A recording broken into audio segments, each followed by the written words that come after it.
Mūsų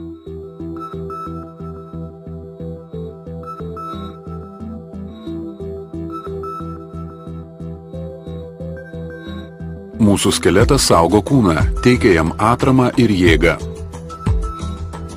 Skeletas sudarytas daugiausiai iš kalcio, kuris dėl K vitamino baltymo osteokalcino yra uždaromas kaule.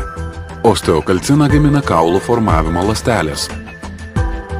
Kaulas formuojamas architektiškai, kad būtų kuo stipresnis. Griaučiuose osteoklastai atlieka kaulų rezorpciją. Dėl per daug aktyvios osteoklastų veiklos susidaro maža kaulų masė. Kaulai tampa trapūs.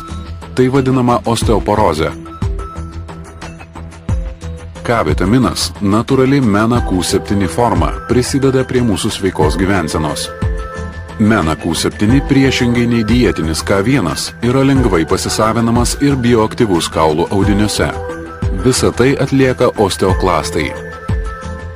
Patekęs į osteoklastus, MENA Q7 ima dirbti kaip raktas, kad išjungtų variklį ir sustabdytų kaulų rezorpcijos procesą. Galiausiai osteoklastai išnyksta.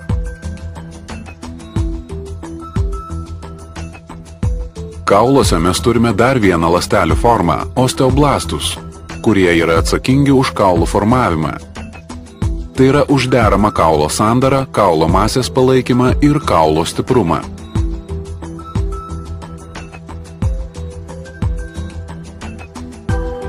Osteoblastams MENA Q7 yra būtinas. Osteokalcinai kinta ir įgauna aktyvią formą tik turėdami MENA Q7, tada jie gali būti nešami į kaulo tarpląstelinę medžiagą.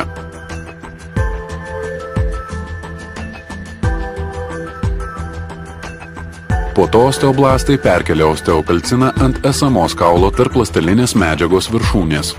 Osteokalcino pavadinimas yra sudarytas iš dviejų žodžių. Osteo reiškia kaulinį ir kalcin – kalci.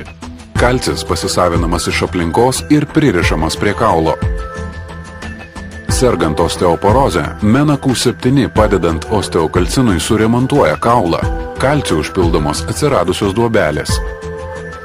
Dėl MENA Q7 poveikio galima išvengti kaulų retėjimo ir rezorpcijos. Jis formuoja kaulus, padeda išlaikyti jų stiprumą.